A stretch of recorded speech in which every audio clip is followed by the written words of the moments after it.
Order! Order! You are an incorrigible delinquent at times. Behave yourself, man!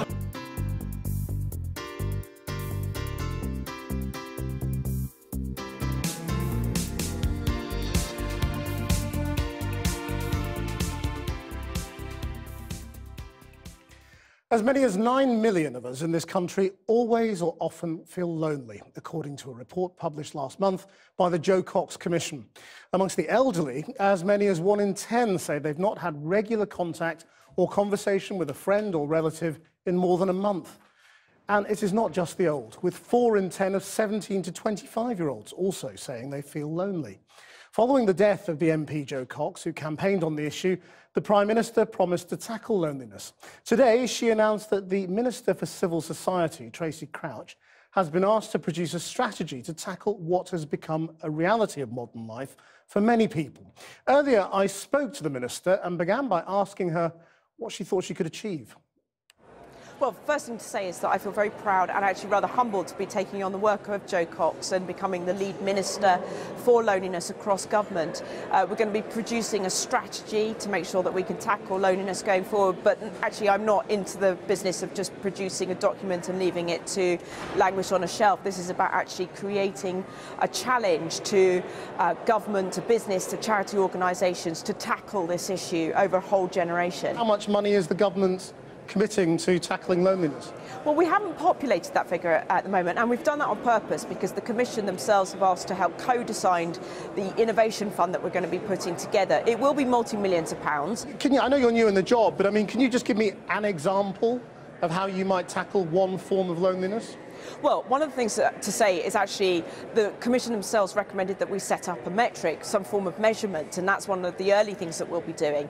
There's already a good amount of work out there that's been done to ensure that we understand the extent of loneliness among older people, but actually one of the things that the report highlighted is that actually this isn't just about older people, it crosses all generations. Just give me one example. I mean, nobody would dispute that loneliness is a huge problem. I mean, you know, there's been lots of work on this being terrible across generations and different kinds of people.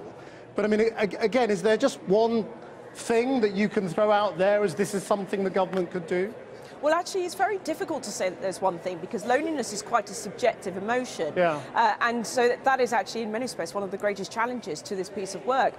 But, you know, the Commission's report did actually highlight some particular issues within certain groups. So if you take, for example, a group that I'm very sympathetic towards, and that's new mums. You know, being a new mum myself, I can recognise that there are moments amongst all the joy of being a new mother where you can feel quite isolated. This is not about central government dictating to people, this is how not to be lonely.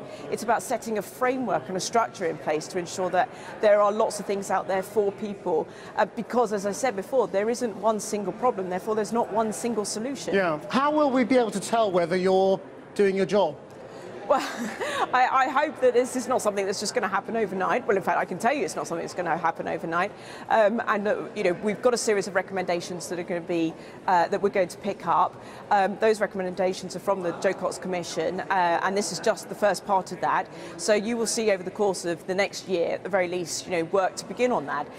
This is obviously a sort of a fairly caring side of government that we're seeing today. I mean, I just wanted to put to you something that's very contrasting that's in the news today, which is really to do with the attitudes of the new Conservative Party Vice Chair for Young People. And you'll have seen Ben Bradley's comments, I'm sure, about, you know, people on benefits should have vasectomies that are free and public sector workers don't know they're born.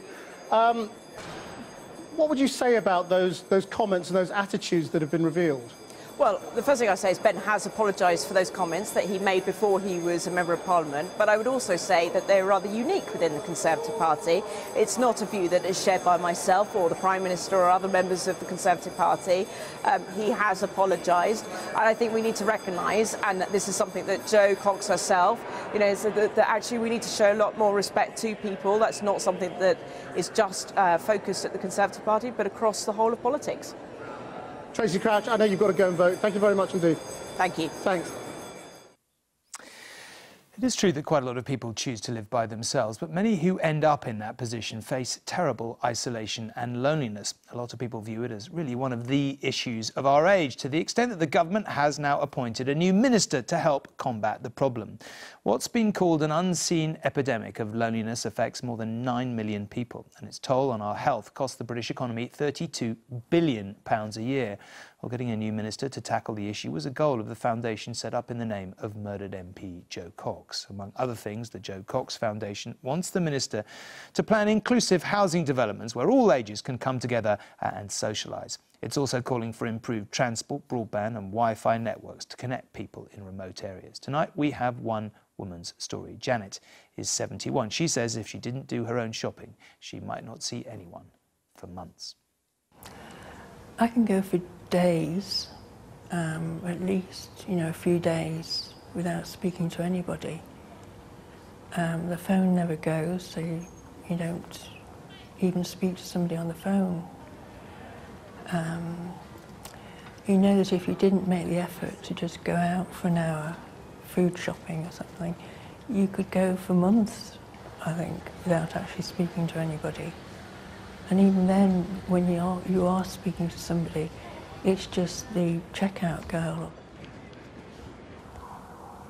I have experienced loneliness at other times in my life, but it's just not on the same level as loneliness in old age.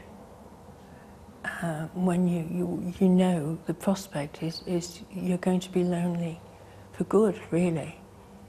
I think the thing I miss is when something really great happens and you can't, jump around the room and, cheer with somebody else.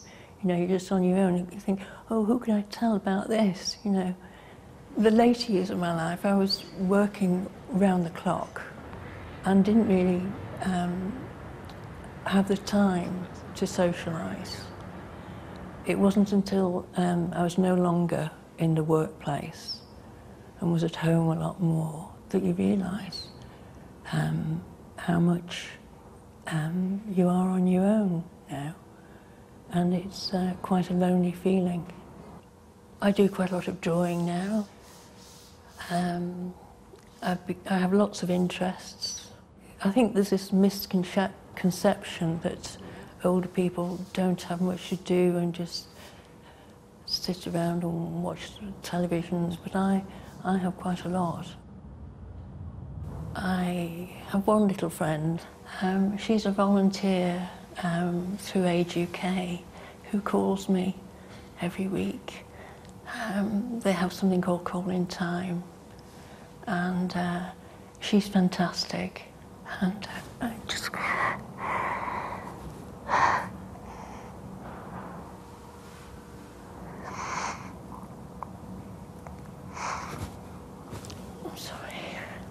It actually means such a lot to me as well. It has been enormous help. Janet, in her own haunting words there on living a life of loneliness. I've been